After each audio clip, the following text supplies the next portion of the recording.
Assalamualaikum warahmatullahi wabarakatuh. Pada kesempatan kali ini, izinkan saya mempresentasikan materi pembelajaran dari mata kuliah pengantar manajemen tentang teamwork, atau yang dalam bahasa Indonesia kita kenal sebagai kerjasama.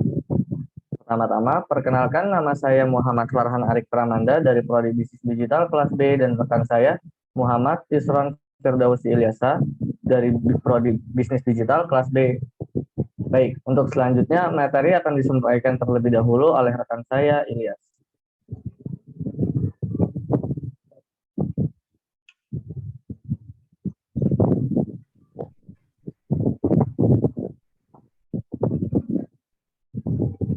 Ya, sebelum kita memulai presentasi kita tentang kerja sama tim atau teamwork, kita harus memahami dulu apa itu tim. Tim adalah unit yang terdiri dari dua orang atau lebih.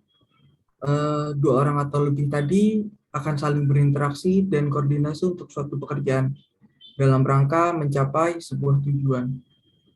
Bisa dilanjut? Nah, ini ada kelompok dan tim.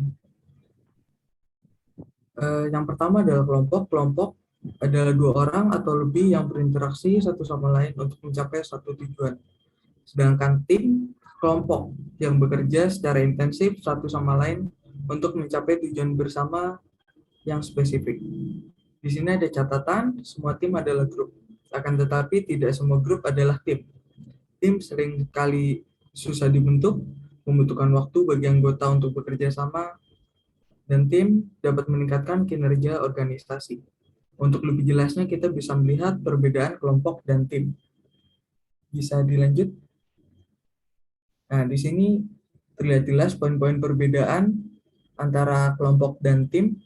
Yang pertama dari kelompok, di kelompok itu pemimpinnya ditunjuk, terus akuntabilitas individu, tujuan yang sama untuk grup dan organisasi, produk kerja individu, jadi nanti hasil kerjanya itu oleh individu masing-masing, menjalankan rapat yang efisien. Efektivitas akan berpengaruh pada bisnisnya yang akan dikerjakan dalam manajemen. Yang terakhir membahas, memutuskan, mendelegasikan pekerjaan kepada individu. Jadi di kelompok ini akan ada satu pemimpin yang harus mengkoordinir teman-teman lainnya, kurang lebih begitu. Sedangkan di tim, bagikan atau rotasi pemimpin. Jadi kalau di tim ini bisa tanpa pemimpin yang satu gitu, jadi bisa bergantian atau sederajat sama, semuanya anggota gitu. Jadi saling mengkoordinir teman-temannya satu sama lain.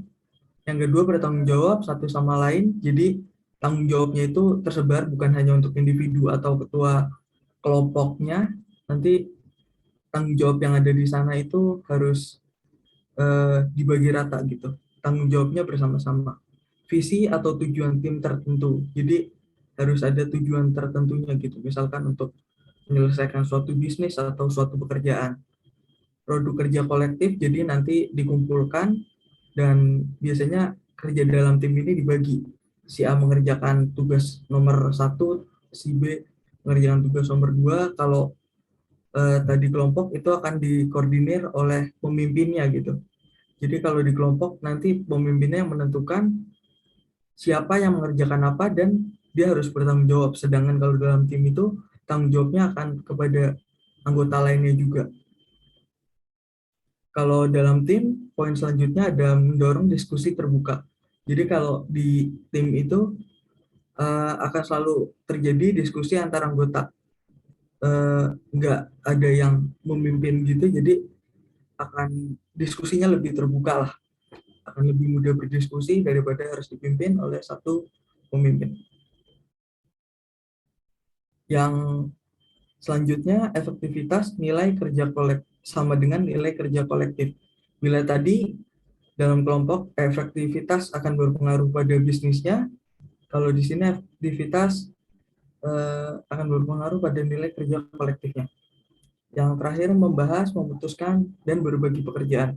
Jadi di sini yang akan dilakukan oleh sebuah tim itu membahas, memutuskan, dan berbagi pekerjaan. Kalau tadi kan dikoordinir oleh pemimpinnya, kalau di tim semua anggota memiliki peran yang sama untuk membahas, memutuskan, dan berbagi pekerjaan. Bisa dilanjut? Nah, ini ada jenis grup dan tim. Ada yang formal, ada yang informal. Yang formal ada 7, ada cross-functional team, top management team, self-managed team, cross-cultural team, R&D team, command group, and task force. Sedangkan untuk yang informal ada friendship group, ini biasanya pertemanan, jadi bisa juga sebagai, tadi kan berdasarkan pengertiannya itu 2 orang atau lebih. Jadi pertemanan juga bisa didefinisikan sebagai kelompok yang informal dan interest group. Nah, ini kelompok yang memiliki ketertarikan yang sama gitu. Bisa dilanjut? Ya, untuk yang formal ada yang vertikal, horizontal, dan yang memiliki tujuan khusus. Dimulai dari yang vertikal. Vertikal terdiri dari seorang manajer dan bawahan. Kadang-kadang disebut tim fungsional atau komando. Nah, di sini contohnya adalah top manajemen sampai ke manajemen yang paling bawah. Itu sifat timnya vertikal gitu. Horizontal terdiri dari karyawan dari tingkat hierarki yang sama tetapi dari bidang keahlian yang berbeda. Jadi misalkan contohnya supervisor bidang A, supervisor bidang B gitu. Jadi tingkatannya sama tapi keahliannya berbeda gitu. Ada tugasnya masing-masing yang berbeda. Dan yang terakhir ada tujuan khusus. Tim tersebut dibuat di luar organisasi formal untuk proyek khusus dan dibubarkan setelah proyek selesai. Dan ini contohnya ketika ada event, acara, dan lain-lain. Bisa dilanjut? Nah, ini self-direct team element. Yang pertama, tim karyawan dan berbagai macam keterampilan dan fungsi. Yang kedua, diberikan akses ke berbagai sumber daya seperti informasi, peralatan, mesin, dan persediaan yang dibutuhkan untuk melakukan tugas. Diberdayakan dengan otoritas pengambilan keputusan pilih anggota baru. Bisa dilanjut? Nah, ini tim di tempat kerja, ada virtual team dan global team. Untuk virtual team terdiri dari anggota yang tersebar secara geografis atau organisasional yang terhubung melalui teknologi. Nah, untuk di masa setelah pandemi ini, ketika dan setelah pandemi ini, virtual team ini sangat terlihat gitu dibanding sebelum adanya pandemi. Yang kedua ada global team, tim lintas batas yang terdiri dari anggota dari berbagai negara. Jadi kalau tadi itu mengenai teknologinya gitu, jadi dia bisa berkomunikasi secara digital. Kalau ini mengenai lingkupnya itu dari berbagai negara. Nah, ini yang selanjutnya ada tantangan dalam tim virtual. Yang pertama, tantangannya adalah memilih anggota yang tepat, karena seringkali kita tidak tahu latar belakang anggota tersebut karena terkoneksi secara digital. Yang kedua, mengatur sosialisasi, karena kita tahu kebutuhan orang masing-masing akan berbeda gitu. Kesibukannya berbeda, kita harus mengatur waktu untuk bersosialisasi dengan waktu yang bersamaan gitu. Yang ketiga, menumbuhkan rasa percaya satu sama lain. Ketika kita berkomunikasi dengan orang yang mungkin belum kita kenal, tentunya kita harus menumbuhkan rasa percaya satu sama lain. Yang keempat, mengatur komunikasi agar efektif. Jadi dengan kondisi yang digital tadi, komunikasi harus tetap berjalan efektif. Tidak harus diminimalisir kegagalan yang akan terjadi. Ya, bisa dilanjut. Nah, ini selanjutnya ada karakteristik tim.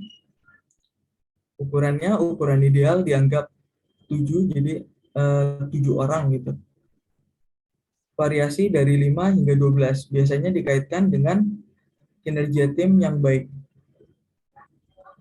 Tim kecil beranggotakan 2 sampai 4 anggota menunjukkan lebih banyak kesepakatan, pertanyaan yang diajukan akan lebih banyak. Tim besar 12 atau lebih cenderung memiliki banyak ketidaksepakatan karena banyaknya orang dalam tim tersebut. Jadi ketika timnya lebih dari 12 orang atau udah melampaui batas ideal, biasanya terjadi banyak ketidaksepakatan. Untuk subkelompok, konflik di antara mereka terjadi. Jadi ketika kurang dari 5, yaitu 2 sampai 4, biasanya lebih banyak kesepakatan, tapi akan lebih banyak pertanyaan. Dan kinerja timnya harus lebih banyak gitu. Jadi tetap yang dianggap ideal itu 5 sampai 12 dan ukuran idealnya biasanya 7. Bisa dilanjut. Karakteristik tim. Nah, ini ada perbedaannya, menghasilkan solusi yang lebih inovatif untuk masalah, sumber kreativitas berkontribusi pada tingkat konflik yang sehat yang mengarah pada pengambilan keputusan. Dan selanjutnya kinerja tim kerja transnasional etnis. Untuk jangka pendek, kesulitan belajar bekerja sama. Jadi ketika jangkanya ini terlalu pendek, akan lebih sulit untuk memahami satu sama lain. Dan selanjutnya kepemimpinan membantu masalah memudar seiring waktu. Jadi pemimpin yang tadi dipilih harus bekerja untuk membantu masalah yang ada sehingga masalah tersebut dapat diselesaikan atau dalam artian lain memudar. Ya, bisa dilanjut. Nah, di sini ada peran anggota dan peran sosio dalam karakteristik tim. Yang pertama, peran anggota, peran spesialis tugas menghabiskan waktu dan energi untuk membantu tim mencapai tujuannya. Nah, di sini peran anggotanya bisa memulai ide, memberikan pendapat, mencari informasi, peringkas informasi tersebut, dan berikan energi kepada anggota yang lain. Yang kedua, peran sosio, yaitu peran emosional, mendukung kebutuhan emosional anggota tim. Nah, di sini perannya bisa mendorong, menyelaraskan, mengurangi ketegangan, mengikuti, dan kompromi. Jadi kalau peran sosio ini berkaitan dengan emosional, kalau peran anggota ini berkaitan dengan tugasnya, gitu. Ya, bisa dilanjut. Nah, ini ada beberapa peran yang bisa saya jelaskan. Yang pertama, peran spesialis, tugas fokus pada pencapaian tugas atas kebutuhan manusia. Peran penting, tetapi jika diadopsi oleh semua orang, kebutuhan sosial tim tidak akan terpenuhi. Yang kedua, ada peran ganda, berfokus pada tugas dan orang, mungkin menjadi pemimpin tim. Peran penting tetapi tidak esensial jika anggota mengadopsi tugas spesialis dan peran sosio-emosional. Yang ketiga, ada peran non-partisipator, berkontribusi sedikit untuk tugas atau kebutuhan orang akan tim. Bukan peran penting, jika diadopsi oleh terlalu banyak anggota, tim akan bubar. Yang keempat, ada peran sosio-emosional, berfokus pada kebutuhan orang-orang dari tim di atas tugas. Berperan penting, tetapi jika diadopsi oleh semua orang, tugas tim tidak akan selesai. Ya, bisa dilanjut. Nah, di sini ada dinamika grup. Untuk yang berkaitan dengan ukuran grup akan mempengaruhi kinerja grup. Biasanya pertahankan kelompok kecil 2 hingga 9 orang. Kelompok kecil berinteraksi lebih baik dan cenderung lebih termotivasi. Gunakan kelompok besar ketika banyak sumber daya yang diperlukan. Pembagian kerja dimungkinkan dengan kelompok besar. Jadi ketika tugas yang akan dikerjakan banyak, baru kita memungkinkan untuk menggunakan kelompok besar. Jika tugas yang akan dikerjakan hanya sedikit, akan lebih baik jika kita mempertahankan kelompok kecil, yaitu 2 sampai 9 orang, agar interaksinya lebih baik dan motivasinya akan lebih mudah begitu. Yang kedua, ada tugas grup. Nah, tugas grup ini akan mempengaruhi cara grup berinteraksi. Saling ketergantungan tugas menunjukkan bagaimana pekerjaan satu anggota berdampak pada yang lain. Jadi, ketika ada tugas yang berkaitan antara satu anggota dengan yang lainnya, akan menimbulkan ketergantungan. Jadi, akan selalu berkaitan begitu. Ketika saling ketergantungan meningkat, maka para anggota bekerja lebih dekat dan bekerja lebih dekat bersama. Jadi ketika ketergantungan itu tinggi, komunikasi yang terbangun akan lebih baik. Kurang lebih begitu. Bisa dilanjut?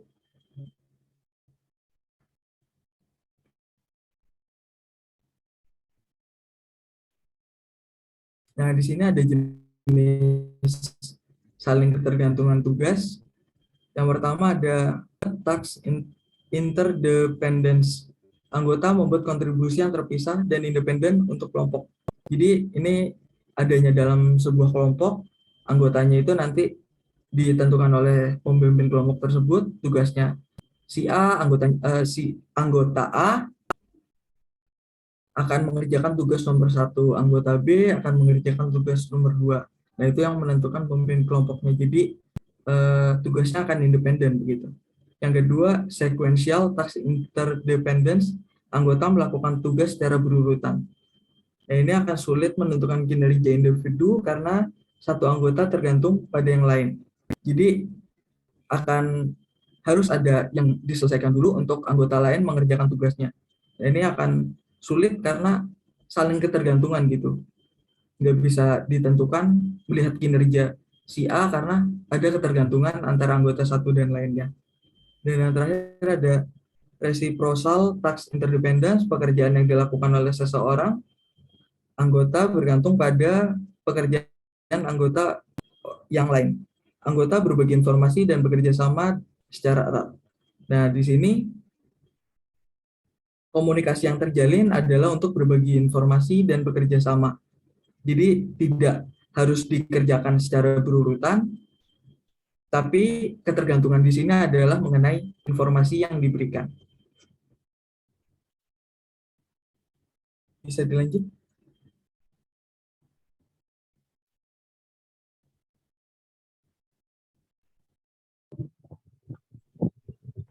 Baik, mulai dari sini saya akan ambil alih di subbab tahapan pengembangan kelompok. Yang pertama ada forming, yaitu anggota saling mengenal dan mencapai tujuan bersama. Kemudian ada storming, anggota tidak setuju pada arah dan kepemimpinan. Di sini manajer perlu memastikan konflik tetap terfokus. Yang ketiga ada norming, ikatan erat dan konsensus mulai berkembang di antara anggota. Kemudian yang keempat ada performing, kelompok melawan pekerjaan yang sebenarnya. Dan yang terakhir ada journey, hanya untuk gugus tugas yang bersifat sementara. Dan perlu diperhatikan bahwa langkah-langkah ini membutuhkan waktu.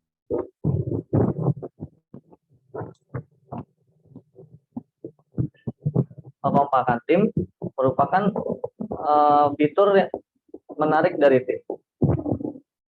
Struktur tim dan konteks adalah dua faktor yang menentukan sejauh mana anggota tim tertarik pada tim dan termotivasi untuk tetap berada di dalamnya. Dan faktor yang menentukan kekompakan tim adalah yang pertama adalah interaksi tim. Semakin banyak waktu yang dihabiskan bersama, semakin kohesif tim. Kedua, ada tujuan bersama. Anggota menyetujui tujuan, mereka akan lebih kohesif. Ketertarikan pribadi pada tim. Sikap dan nilai yang sama dan menikmati kebersamaan. Kemudian ada persaingan moderat dengan tim lain. Kekompakan akan meningkat saat berusaha untuk menang, karena di sini timbul sifat kompetitif. Kemudian yang terakhir ada keberhasilan tim dan evaluasi tim yang baik oleh orang luar. Di sini akan menambahkan kekompakan karena mendapatkan kritik dan saran dari orang di luar tim. Selanjutnya, konsekuensi dari kekompakan tim itu sendiri. Konsekuensi dari kekompakan tim itu sendiri adalah meningkatkan komunikasi antar anggota, iklim tim yang bersahabat, pemeliharaan keanggotaan, produktivitas anggota tim yang kohesif cenderung seragam, tim non-kohesif memiliki variasi yang lebih luas dalam produktivitas anggota. Sedangkan konsekuensi dari kekompakan tim lanjutan adalah tingkat partisipasi. Ketika kekompakan meningkat, demikian juga partisipasi. Partisipasi membantu membuat anggota terlibat secara aktif, tetapi terlalu banyak dapat membuang waktu. Kemudian ada tingkat kesesuaian. Seiring dengan meningkatnya kesesuaian, demikian pula keterpaduan. Dengan terlalu banyak kesesuaian, kinerja dapat menurun. Kemudian ada tingkat pencapaian tujuan kelompok. Ketika kekompakan meningkat, penekanan pada pencapaian kelompok akan meningkat. Tingkat kekompakan yang tinggi dapat menyebabkan kelompok lebih fokus pada dirinya sendiri daripada perusahaan. Selanjutnya adalah normatif. Normatif diperoleh atau dibentuk dari standar yang dimiliki bersama atau pembatasan yang telah ditentukan. Bahkan ada juga beberapa norma yang terbentuk secara tidak tertulis atau sebutannya tanpa dibuat. Jadi muncul karena kebiasaan. Kemudian pengembangan normatif. Normatif bisa berkembang karena suatu peristiwa, pernyataan tegas dari pemimpin, bawaan dari pengalaman, atau mencontoh dari orang yang layak dicontoh. Kemudian konflik. Konflik adalah karakteristik tim yang paling penting. Interaksi antagonis di mana satu pihak berusaha untuk menggagalkan niat atau tujuan pihak lain. Konflik jelas tidak dapat dihindari setiap kali orang bekerja sama dalam tim, di antara anggota dalam satu tim atau antara satu tim dengan tim lainnya. Konflik dapat berdampak sehat, memberi energi kepada orang-orang menuju kinerja yang lebih baik. Menyeimbangkan konflik dan kerjasama. Ada dua teori yang menjelaskan cara menyeimbangkannya. Yang pertama adalah grup kecenderungan orang untuk begitu berkomitmen pada tim yang kohesif, sehingga mereka enggan untuk mengungkapkan pendapat yang bertentangan. Jadi ketika mereka sudah cocok dengan komitmennya atau mereka sudah setuju, mereka enggan atau merasa tidak ingin untuk mengungkapkan pendapat yang bertentangan. Kemudian ada Abilene paradox, kecenderungan untuk mengikuti orang lain demi menghindari konflik. Di sini biasanya orang-orang yang lebih berpikir untuk tidak menimbulkan konflik dengan cara mengikuti orang lain agar konflik-konflik yang ada terhindar. Kemudian penyebab konflik, sumber daya langka, termasuk uang, informasi, dan persediaan. Kemudian ada ambiguitas jurisdiksi. Konflik muncul ketika batasan pekerjaan dan tanggung jawab tidak jelas. Kerusakan komunikasi. Komunikasi yang buruk mengakibatkan kesalahan persepsi dan kesalahpahaman orang lain dan tim. Kemudian ada bentrokan kepribadian. Bentrokan kepribadian disebabkan oleh perbedaan mendasar dalam kepribadian nilai dan sikap. Kemudian ada perbedaan kekuasaan dan status, terjadi ketika satu pihak memiliki pengaruh yang dapat diperdebatkan atas pihak lain. Dan yang terakhir ada perbedaan tujuan. Konflik sering terjadi hanya karena orang mengejar tujuan yang saling bertentangan. Jadi di sini tujuan mereka tidak sama. Kemudian menyeimbangkan konflik dan kerjasama. Ada ordinate goal, tujuan yang tidak dapat dicapai oleh satu pihak. Kemudian tawar-menawar atau negosiasi, pihak-pihak terlibat satu sama lain dalam upaya untuk mencapai solusi secara sistematis. Kemudian mediasi, proses penggunaan pihak ketiga untuk menyelesaikan sengketa. Ini adalah beberapa cara untuk menyeimbangkan antara konflik dan kerjasama. Kemudian potensi manfaat tim. Potensi manfaat tim dapat ditingkatkan melalui peningkatan upaya anggota, kepuasan pribadi anggota tim, integrasi beragam kemampuan dan keterampilan, peningkatan fleksibilitas organisasi. Kemudian potensi biaya. Potensi biaya tim adalah ketika tim tidak bekerja dengan baik, biasanya karena penataan kembali daya, berkendara gratis, biaya koordinasi, dan merevisi tim. Kerjasama.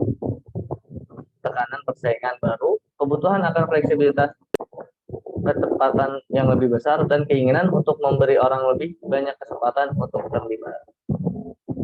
Baik, sekian penjelasan terkait materi teamwork dari kami. Saya Muhammad Farhan Arik Pramanda dan rekan saya Muhammad Ismail Firdausi Ilyasa pamit undur diri. Syukron. Assalamualaikum warahmatullahi wabarakatuh.